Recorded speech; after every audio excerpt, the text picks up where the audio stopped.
Hi, Chairwoman Maloney. Hey, is this Kris Brown? It is Kris Brown. It's so good to see your visage, if not you in person. I hope you're doing okay. We're doing okay. It's a tough fight. I've been working hard. If you have any members of your organization in my district, if you could call them or send them a note to vote for me, I'd really appreciate it. You know what?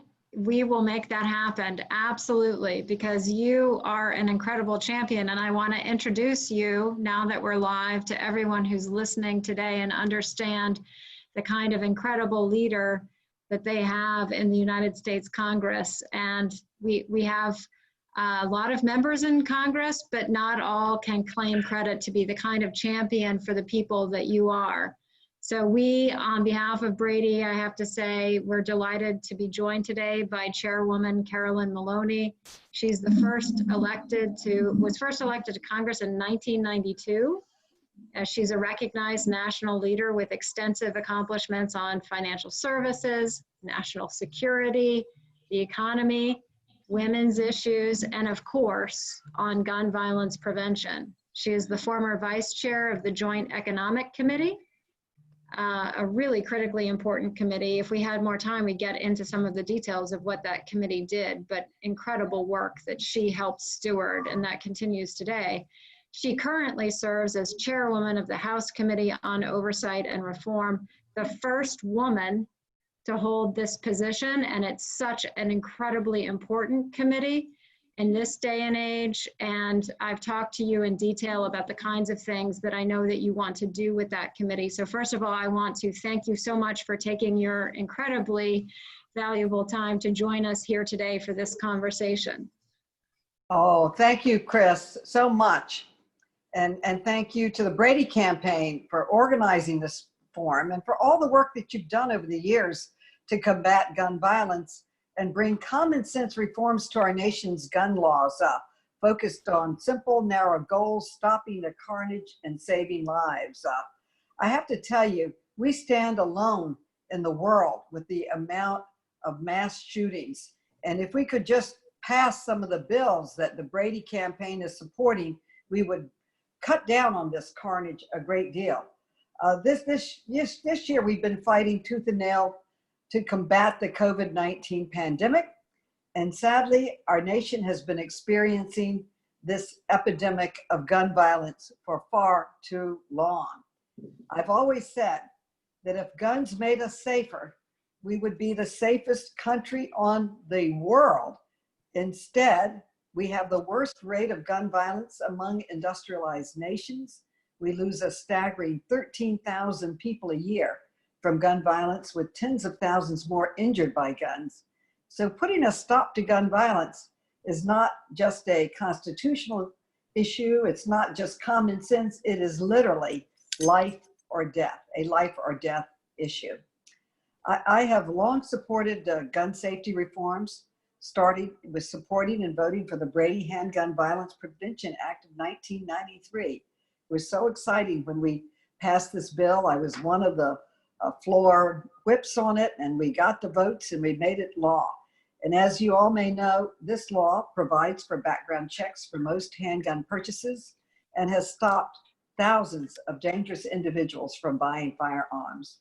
I also voted in that year, 1994, for the assault weapons ban and have been working for its reauthorization since it expired in 2004. And just think about that. We passed the assault weapons ban in 94. It was a great success. It brought down the number of gun violence deaths, but we haven't been able to reauthorize it. Why not? I say, if anyone is not for gun safety, don't vote for them. You should be for gun safety. And it comes down to really elections. Elections have consequences, and we have to know where people stand on gun safety and vote for. It's not a party issue. It's whatever the individual is going to vote for. We need people, Democratic and Republican, coming to Congress that are going to vote for gun safety. It's just common sense. It's life savings. And I would also say that another turning point was the Brady bill when we passed it. That was such an incredible moment. But also the Million Mile March in 2000. It was a powerful moment in gun safety. I sponsored a bus from New York City to Washington to bring down marchers so that we could show the country the strength of our coalition. And the movement has only continued to grow since then. And I'm so proud with Brady United and all of those fighting for gun safety and against violence. I am confident we will win and create safer communities for our children. I'd like to think that we've had enough of the bloodshed, the tragedy, and the senseless gun violence that's plaguing our nations. This is not just a safety issue, I would call it a public health crisis. And the vast majority of Americans are begging their elected officials to do something about it. Look at the polling. 90% of Americans support universal background checks. 68% support banning assault-style weapons, and 65% support banning the high-capacity weapons that are just used to kill more people. Clearly, the American people know we need to pass meaningful laws to end this epidemic. And what drives me crazy about it is that we have so many issues in front of Congress that we don't have the answer to. We don't have a cure for COVID-19. We don't have a vaccination for COVID-19 or for a cure for cancer, but we know what to do to bring down gun violence. We've seen what happened in England when they passed safety laws, New Zealand when they passed safety laws. We need to pass them in America. That's why I was proud to support H.R. 8 and H.R. 112 and to expand the Brady bill that requires comprehensive background checks for all gun purchases. And I just want to mention one of my bills was part of the bill that Leader Clyburn passed that would close the gun show loophole. But we're pushing for it, and I want to yield to Kris for an update on everything we're doing. I just want to end by saying that I got an F from the NRA. I'm so proud of that F. I wear it as a badge of honor. I put it in my campaign literature. I got an F from the NRA. Kris, tell us more of what's happening in this fight we're all part of. Well, thank you so much, Chairwoman Maloney. You are such an incredible champion. And I have to say, as someone who worked in Congress as a staffer, not as a member of Congress, from 1990 to 1998, I was there when you were elected. And when the Brady law was passed, one of the issues that I worked on was the Brady bill. And I think what's clear to me as someone who worked on the Hill for a long time and then had various other lives as a lawyer before rejoining this cause as the head of Brady, we need individuals in Congress with your kind of background and experience and also leadership who marry two things that are really important for the cause of gun violence prevention. And then I'll move on to briefly answer your question and ask you a few more in the time remaining, which is a marriage of the head and the heart. You know, Thomas Jefferson talked about that, about the fact that you could have some people who were incredibly cerebral, who had all of the answers, but had no emotional intellect, and others that had only the emotional side and not the strategy. You are someone, in my experience in talking to you in your office, who marries both, and that's critical for our issue because this is something that should not be, in fact, a partisan issue. And that's a big part of Brady's legacy. Jim Brady was the press secretary for a Republican president, Ronald Reagan. He happened to be shot in the line of duty. He and Sarah dedicated their lives to changing a system they already thought protected them. But when they dug in and understood that the 1968 Gun Control Act basically said to gun dealers, hey, if you want to do the right thing, please do background checks, but we won't ask questions. They said, that's not enough. It still took 6 years and 7 votes for them to pass the law that would become the Brady background check law that mandates that a background check occur before any gun sale happens in the United States. That was more than 25 years ago today, and I want to know when that passed, after you were elected to Congress, serving in what is likely your first term. Was in your first term. It passed the Senate by unanimous consent before it was signed by President Clinton. Unanimous consent means there weren't any dissenting votes. That was supported by Republicans and Democrats, and I'm very proud to lead this organization that carries their name, because we continue to believe that if we're going to achieve the goal of reducing gun violence in this country that claims 40,000 lives a year, in which 80,000 people approximately are shot and injured, this has to be above any kind of partisan politics. And I think with people like you leading it, who are so focused on the facts of this and understand well the issues, we have an opportunity to make a change. And one of the things I'd like to ask you about, and I'll get back to some of the things we're working on in just a second, is you have championed for a long time now the need for the CDC to research the issue of gun violence. In this last year, the House of Representatives, working to get funding for the CDC, accomplished that. And it actually passed through the Senate, and we have $25 million equally allocated between NIH and the CDC to focus on that research. What did it take, and what was some of your role in helping make that happen in the US Congress? Because I think it's pivotal.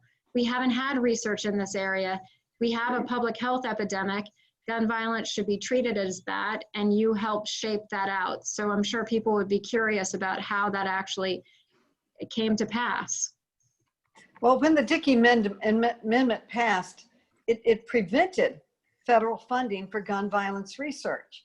And to me, this was outrageous. I deeply believe that there is no issue that is so controversial that it cannot be studied. If you don't have good research, you don't have good policies. So along with Congressman, he's now Senator Markey, but Congressman Markey and I put in a bill to overturn the Dickey Amendment, to say that you could study gun violence. And I want to stress for a second how important that is. If you look at how we've made our cars safer, it's because every time there's an accident, the people go in and they study, how did this accident happen? And what can we do to make cars safer?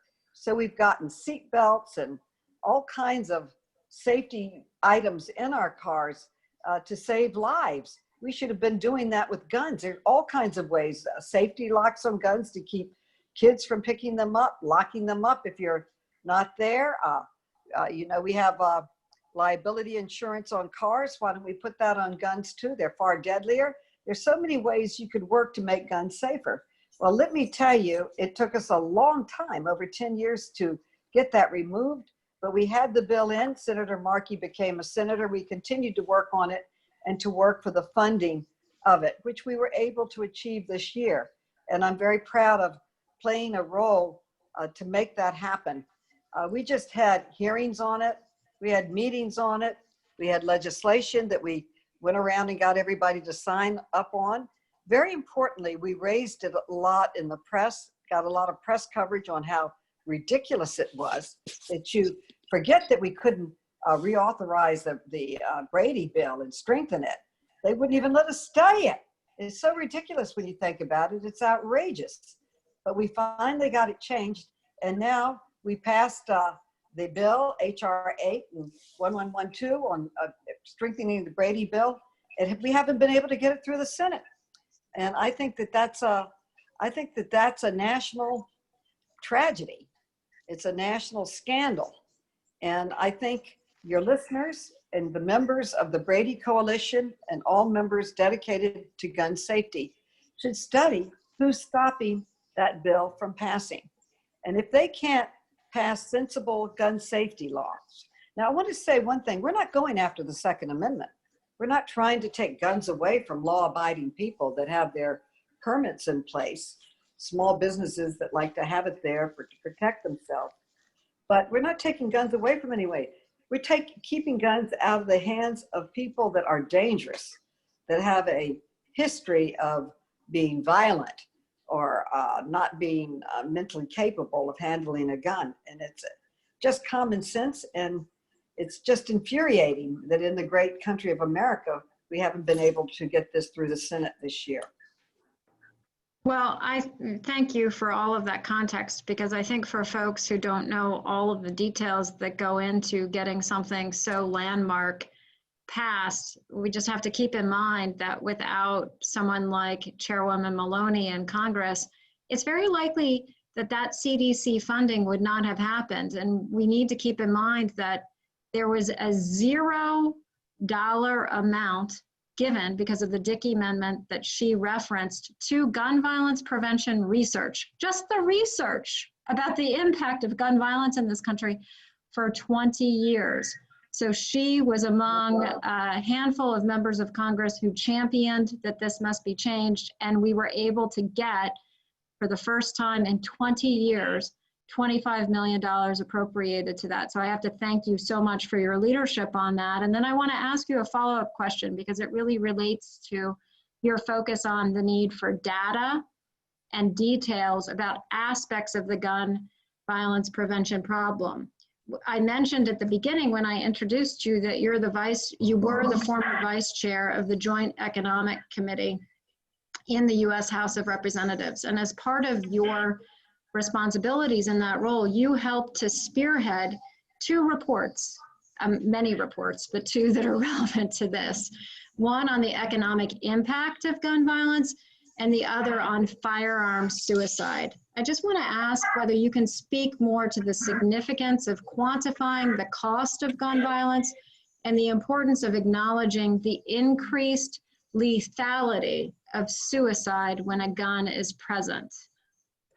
I would say that there's no way you can estimate the true cost of gun violence, because we cannot place a monetary value on someone's mother, father, child, sibling, friend, whatever. And so no one can quantify the senseless loss of life. When we think of the tragedies we've had in schools and the daycare centers where innocent children have been killed, you can't put a dollar sign on that. But we can, and we have measured the economic cost. And last year, I, as the vice chair, I issued a report on the economic cost of gun violence in all 50 states. And I actually worked with the Brady Coalition on it. And we had a federal hearing on it, and Brady testified along with many others. We had press conferences on it. And we found that gun violence imposes more than $220 billion in total cost in the country. And it's the loss in our country because we won't pass sensible gun safety laws is just staggering beyond belief. Every other country, when they have a violent mass murder, they pass these laws, but our country has not been able to do so, even though we keep pushing for it. So I want to urge all your listeners to study the records carefully of everyone running for office, for the city councils, the state legislature, Congress, the presidency, and study what their position is on ending the carnage, on passing sensible gun safety laws. And the cost to our country, both to the victims, the medical bills, the cost to employers, school, police, hospitals, and the criminal justice system is staggering. I will say that one very disturbing aspect of this coronavirus is that there are reports that people are buying guns. For some reason, people are buying more guns now. And we know when people have a gun, they sometimes, there's more suicides. And I want to say, we could also thank the private sector when they come in and work with us for gun safety. I'm on the Financial Services Committee, and when we have the heads of these banks come in, I always ask them, what are their gun policies? Are they adopting responsible lending policies with the gun industry? Do they not finance the manufacturing or the whatever of guns? And I know certain banks have come out and said they will not in any way finance guns, and that's Citibank and Bank of America. And I also know that the CEOs of BBT and SunTrust, they're beginning to merge or And I think they should adopt SunTrust's responsible gun policies for the combined bank. But I always question them on their gun policies. Now, Chase Bank, they finance the gun industry, and I don't think that that's responsible. I think we should all try to do whatever we can to crack down on the violence in this country. And I think it's quite significant that people in the private sector are stepping up and taking steps to stop the financing of the gun industry in America, just any way to stop the carnage. I agree with you completely, and I thank you for noting that, because I think that's really important. It's not just at Brady, we believe that we're fighting the epidemic of gun violence. Our mission is to reduce gun violence by 25% by 2025, and that will take working again across Congress, courts, and communities. And that means the role of the private sector in all of this is absolutely critical. And having those who may finance the gun industry, may facilitate transactions through the kinds of sales that they're making, may have the repercussions of gun violence in their workplaces, as we saw in the horrific massacre that occurred at Walmart in El Paso, absolutely have a role to play in re-examining their own policies and processes, how they engage with the gun industry to make change, and also how they lift up their voice as corporate citizens. We know from all of the polling that we've done and other polls that we've seen, that what most consumers want today is an understanding of the corporate social responsibility of those with whom they are doing business. There's almost no issue in America today that is as polarizing at first glance as the issue of guns, and which has more commonality in terms of solutions as the issue of guns. So there's a juxtaposition there, but as you well know, the vast majority of Americans, whether they're Republicans or Democrats, whether they're gun owners or non-gun owners, support the kinds of changes that you are talking about and that are so important. And I want to say one other thing. As an organization that really has been fueled and powered by activism, by people in the field who on their spare time are supporters of people like you who are championing these causes and want to see change. We have accomplished over the last 30 years huge and transformative change in key states across this country, even as Congress has been stalled on these issues. And for those states that have enacted meaningful and comprehensive reform, we see material decreases in gun deaths and gun injury. So these aren't theoretical concerns or issues that you are championing, that you're pushing. This will save real lives of real people who exist in America who don't share the same rights to walk down the street and necessarily ensure their safety that people, citizens, and communities all across the country share. And with that backdrop, I want to ask you one more question, because I know we don't have a lot of time, which is, in the last few weeks, millions of people have taken to the streets in the wake of the murder of George Floyd, calling for social justice and racial equity. You have spoken incredibly forcefully on this issue. We at Brady hold that police violence is gun violence. And I was hoping you could talk a little bit about the efforts the House may be taking to reform police functions and accountability in America.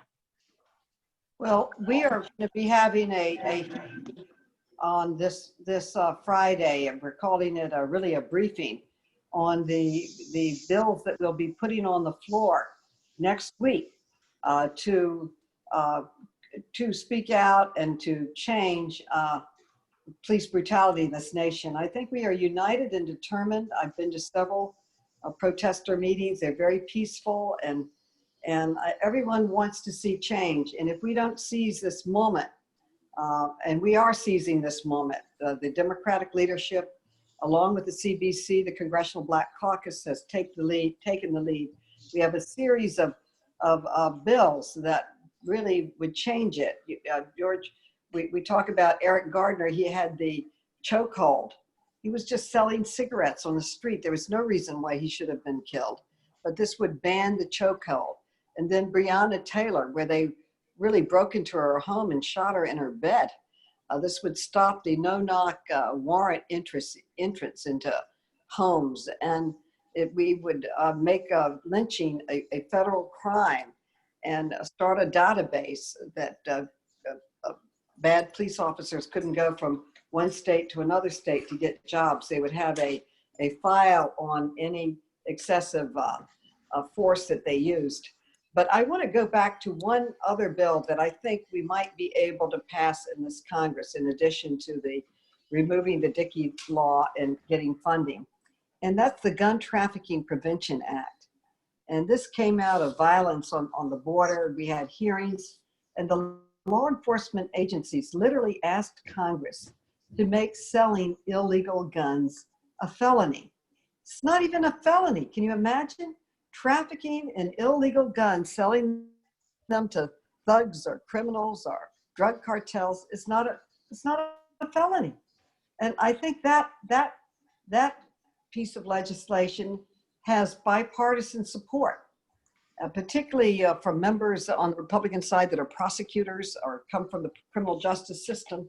They have seen this up front and know how ridiculous this is. The law enforcement said they don't even bother to arrest anyone because there's no teeth behind it. There's no punishment, and that's just wrong. So we need to work on that, and we need to keep working on 21st century policing and making it more humane and really transforming it in many ways. But a big part of the problems we have is the easy access that we have to guns that are trafficked across state lines, and it's just too lax. So this Gun Trafficking Prevention Act, as I said, has considerable, I would say, bipartisan support, and I'm hoping we can get it through this Congress. Thank you for that. I think that those are really critical points. And as you know from our discussions between the two of us and the Brady team, Brady has a unique program really focused on the role of the supply of crime guns from gun dealers, a handful really, because we have more gun dealers in this country than we have Starbucks and McDonald's combined. Right now, based on the funding provided to the ATF, the average gun dealer is inspected once every 5 to 7 years. That's not nearly enough. That probably goes without saying for everyone listening to this who's probably shocked by that statistic. And about 5% of gun dealers are fueling about 90% of crime guns. So we need leaders like you in Congress who are really focusing on this and ensuring that we have the right kind of oversight, the right kind of infrastructure to make our entire background check system, let alone our rules and laws, work the way that they're supposed to protect the public safety. And by the way, that protects citizens as much as it protects law enforcement. That's both sides of the equation. And we're falling down on that. And I think your leadership and your focus on this as chair of the all-important committee of oversight will be hugely important for this going forward.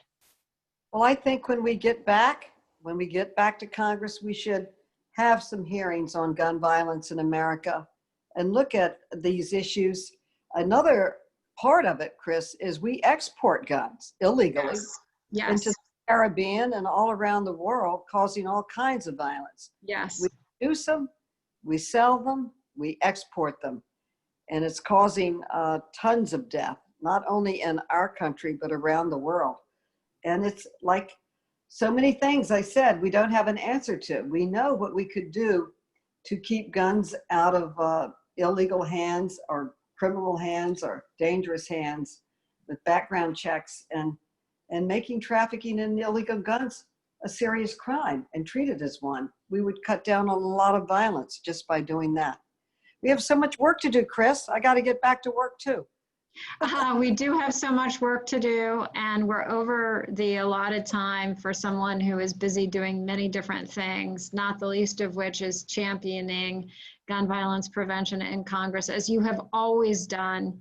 And I know that you yourself are a proud Million Mom Marcher. So thank you, Chairwoman Maloney, for everything that you are doing and will continue to do in this Congress and future Congresses. We can't thank you enough, and appreciate all of your remarks and your leadership for an issue that we think is fundamental to not just save lives, but to correct so many other social ills in this country today. So thank you. Thank you. The work you do every day saves lives. Thank you so much. Thank you. Thank you for joining us.